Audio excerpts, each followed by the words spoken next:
नमस्कार। जय हिंद। जय संपूर्ण क्रांति। जय प्रकाश।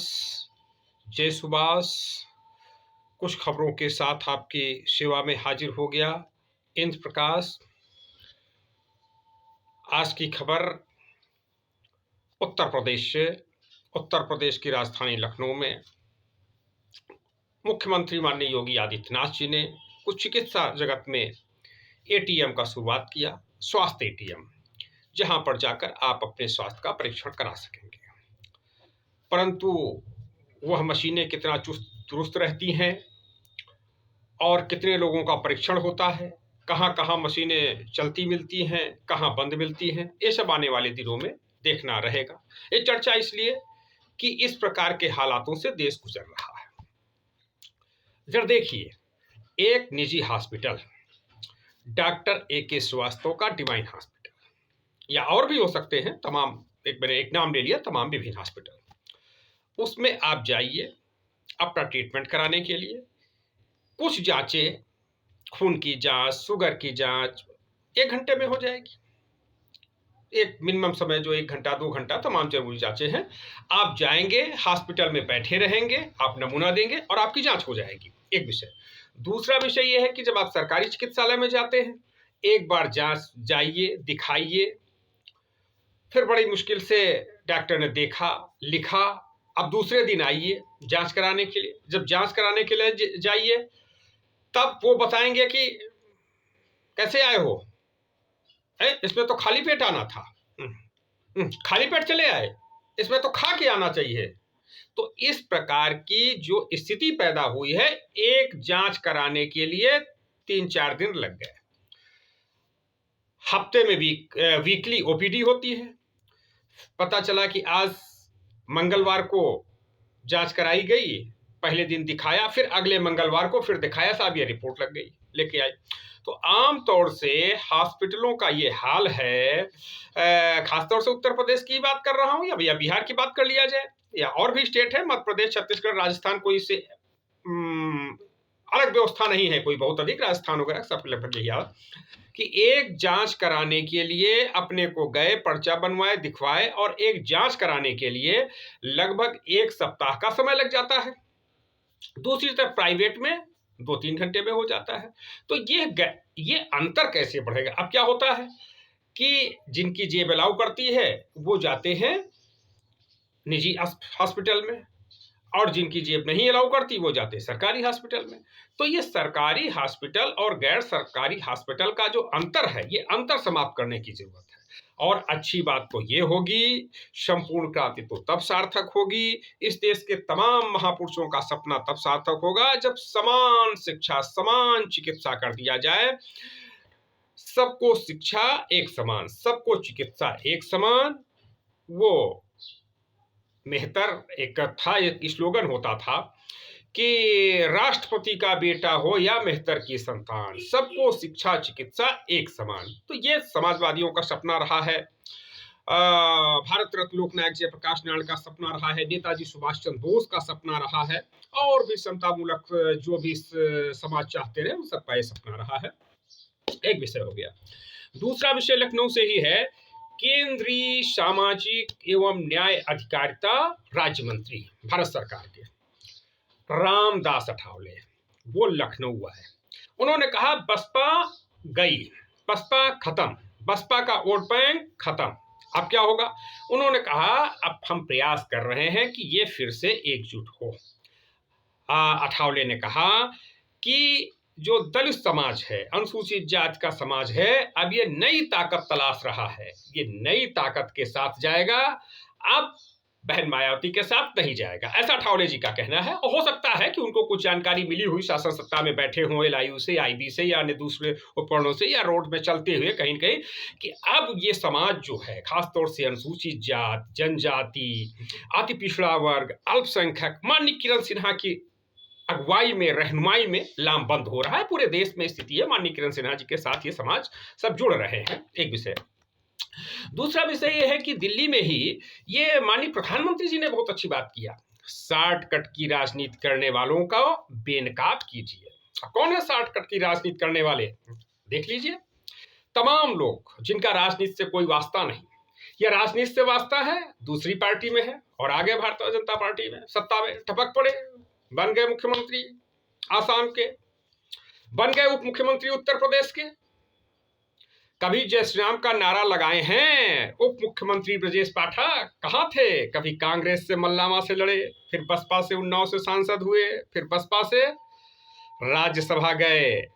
यह दीगर बात रही कि फिर उन्होंने अपनी पत्नी को चुनाव लड़ाया उन्नाव विधानसभा क्षेत्र से और पत्नी की बहुत बुरी हार हुई और स्थिति, और वह भी हारे। जब लोकसभा का चुनाव वह भी लड़े, तो जब वह लड़े वो 14 का लोकसभा चुनाव, तो वह भी बहुत बुरी तरीके से जो है उन्नाव से हारे। तो स्थिति है, लेकिन अब भारतीय जनता पार्टी को प्यारे हो गए। और ताजुब की बात है कि लखनऊ के मध्य से वो विधायक बने, और अगर मध्य से चुनाव लड़ जाते, जो चर्चा है कि भाई फिर हार जाते हैं, लेकिन वो तो कहिए वो कैंट विधानसभा क्षेत्र से ज्यादा सुरक्षित मानी जाती है, लखनऊ की सबसे सेफ सुरक्षित सीट मानी जाती है कैंट विधानसभा, तो कैंट विधानसभा क्षेत्र से वो चुनाव लड़े और जीत गए, फिर मुख्यमंत्री बन गए। तो सवाल है कि शॉर्टकट से कौन आ रहा है? क्या ये भाजपा के मुख्यमंत्री उप मुख्यमंत्री शॉर्टकट से नहीं बने हुए हैं? इन्होंने भाजपा के लिए क्या किया? 30 अक्टूबर 1990 को जब अयोध्या में कार्यकाल से घायल हो रहे थे, 2 नवंबर को, या जब ये पूरा हिंदुत्व का वातावरण बन रहा था, जब माननीय योगी आदित्यनाथ जी गांव-गांव में जाकर के हिंदुत्व का जागरण कर रहे थे, जब आडवाणी जी रथ निकाल रहे थे, जब मुरली मनोहर जी से संघर्ष कर रहे थे, अटल जी संघर्ष कर रहे थे, और तमाम नेता माननीय कल्याण सिंह वगैरह का तो जीवन दांव में लगा हुआ था, उस समय ब्रजेश पाठक तो भाजपा के खिलाफ थे, संघ के खिलाफ थे, हिंदुत्व के खिलाफ थे। तो शॉर्टकट तो यही आ रहे हैं, भाजपा के नेता शॉर्टकट से आ रहे हैं। एक आप नाम लीजिए कौशल किशोर, जुगुल किशोर, ये कहां से आ गए हैं? इन्होंने भाजपा के लिए क्या किया? हिंदुत्व आंदोलन के लिए क्या किया? संघ के लिए क्या किया? संघ भाजपा को सबसे ज्यादा गालियां देने वाले, सबसे ज्यादा नफरत करने वाले, यही तो शॉर्टकट से आए हुए लोग हैं। इस प्रकार से स्थितियां, भगवती प्रसाद, तो तमाम नाम है ऐसे, स्वामी प्रसाद मौर्य जी मंत्री रहे भारतीय जनता पार्टी में। लेकिन सवाल है कि ये जो लोग विभिन्न शॉर्टकट से आ रहे हैं, नरेश अग्रवाल जी, और जयप्रकाश रावत, अशोक रावत मिश्रित, तमाम इस प्रकार के लोग हैं जिन्होंने भाजपा के लिए क्या किया, संघ के लिए क्या किया, हिंदुत्व आंदोलन के लिए क्या किया।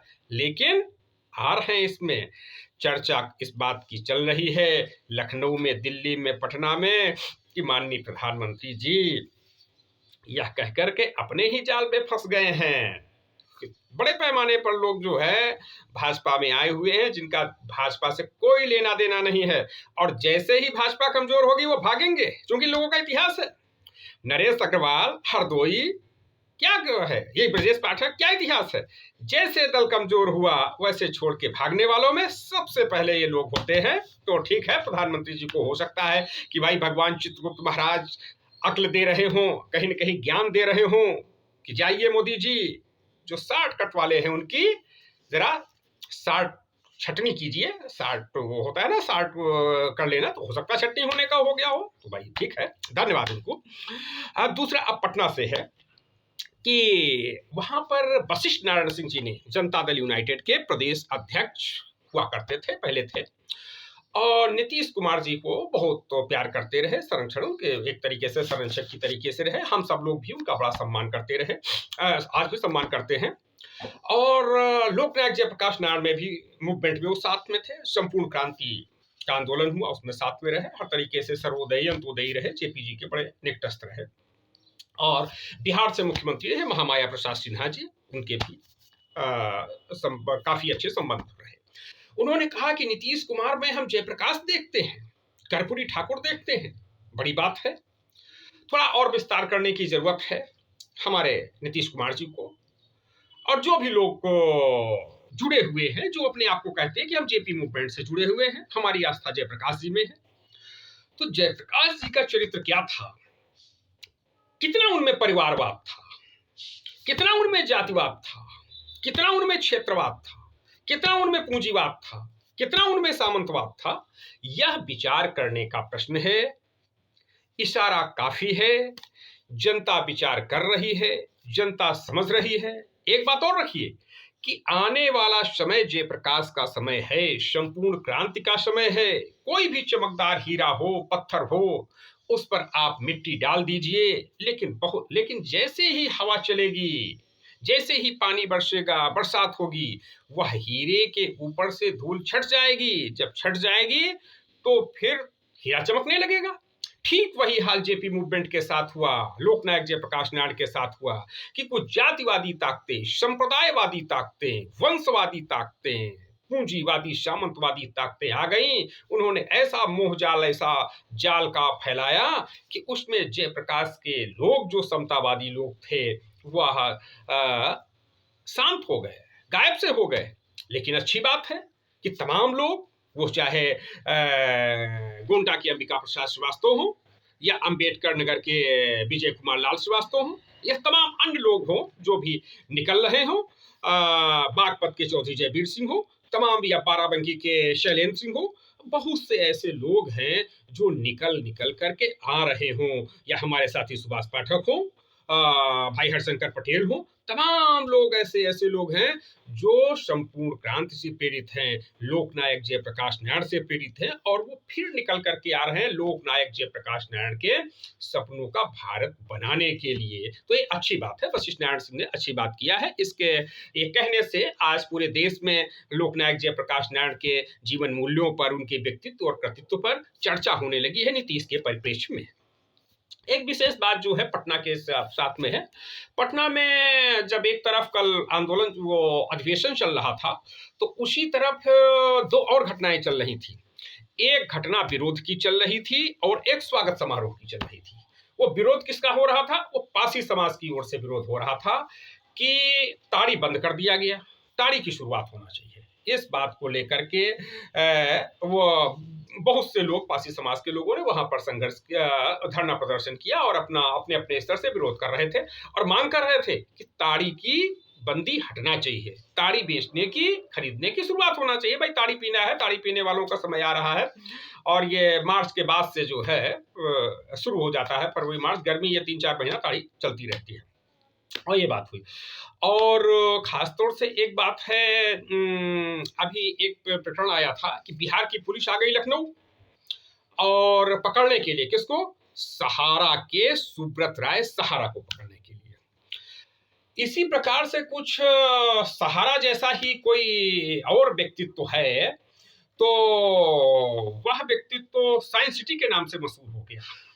नाम है मोहम्मद राशिद नईम। तो उनको पकड़ने के लिए भारत की पुलिस जा रही, कहाँ? दुबई। दुबई में कहा जाता है कि भाई दाऊद भी है दुबई में। तो क्या सवाल है कि दाऊद और राशिद नसीम का विलन हो गया? चर्चा है, हम नहीं कहते हैं, हमको कोई जानकारी भी नहीं भाई, लेकिन चर्चा है कि भाई ये चल रहा आरोप, 10,000 करोड़ रुपए की ठगी का आरोप मोहम्मद राशिद नईम पर, और 412 एफआईआर, 412 एफआईआर है। और क्या है कि लोगों से कहा कि भाई आप पैसा लगाइए जमीन के लिए, आप पैसा जमा करिए, कुछ नहीं करना आपको, ये हो गई आपकी जमीन, ये आपके नाम रजिस्टर्ड, ये आपकी जमीन, इतनी इतनी आपने रुपया लगाया, 1 लाख, 2 लाख, 5 लाख, 10 लाख, 20 लाख, 50 लाख, इतना लगाया, हो गया। और इसका 1 साल बाद डबल, 1.5 साल बाद डबल, 2 साल बाद डबल। किसी ने कहा 2 साल तो बड़ा समय लगता है, तो कहा चलो 1.5 साल कर देंगे। तो 1.5 साल ज्यादा है, 100 महीने, 1.25 साल ज्यादा का, सर साल भर, चलो साल भर में हो जाएगा, साल भर। अगला आया, उसने कहा साल भर भी नहीं, ये तो बड़ा कम है, 9, बहुत कम है। तो 9 महीना, नहीं 6 महीने, अरे वो ज्यादा 3 महीने में बात तय हो गई, पैसा डबल दिया जाएगा, आज इतना पैसा लगाइए, 3 महीने बाद दिया जाएगा। ये साइंस सिटी का हाल रहा। शासन कहाँ रहा, प्रशासन कहाँ रहा, आईबी कहाँ रही, एलआईयू कहाँ रही? याद आ जाती है बात खामी खादी ग्रामोद्योग मंत्री राजाराम पांडे, हमारे जनता दल यूनाइटेड से बने हुए थे, प्रतापगढ़ के। कहते थे ज्वारन में लाओ रुपया, वारन में ले जाओ रुपया। बताते थे, समझाते थे अपने शुभ संत को, भाई अगर कुछ कर सकते हो तो कर लो, मामला है, जाना है, जो सबको जाना है, जो भी ऐसी कंपनी आएगी, आसमा फाइनेंस, केडीटी फाइनेंस, त्रिकोण फाइनेंस, कुबेर फाइनेंस, तमाम जो आया है वो जाएगा, इनको मजा मारना है मार लो, ये इस प्रकार की व्यवस्था है, कानून व्यवस्था है। इसके लिए जनता ही इसके खिलाफ खड़ी हो सकती है, संपूर्ण क्रांति को चाहने वाले लोग ही इसके लिए संघर्ष कर सकते हैं। तो ठीक है, ये भी व्यवस्था देखना है। अब इस समय चुनाव चल रहा है और चुनाव को लेकर के आज लखनऊ में भी एक रॉयल कैफे में कायस्थ समाज की बैठक हो रही है। कायस्थ समाज के विभिन्न संस्थाओं के लोग एकजुट हो रहे हैं और एकजुट होकर के मेयर के चुनाव पर निर्णय लेंगे। मैंने कल भी बताया था कि पटना में भी चर्चा रही कल इस बात की कि माननीय किरण सिन्हा जी को चुनाव लड़ना है लखनऊ लोकसभा से और पटना लोकसभा से। लखनऊ और पटना दोनों से चुनाव लड़ना है और लखनऊ उसके अपने अपने अलग रीजन है कि 7-8 लाख वोट कायस्थों का लखनऊ में भी है और 7-8 लाख वोट लगभग पटना में भी है। पटना से वो उनके श्री महामाया प्रसाद सिन्हा जी मुख्यमंत्री भी रह चुके हैं, पहले गैर कांग्रेसी पहले सोशलिस्ट मुख्यमंत्री बिहार के महामाया प्रसाद सिन्हा। और 1977 में जब जेपी मूवमेंट चला तो जनता पार्टी के सांसद भी पटना से बने।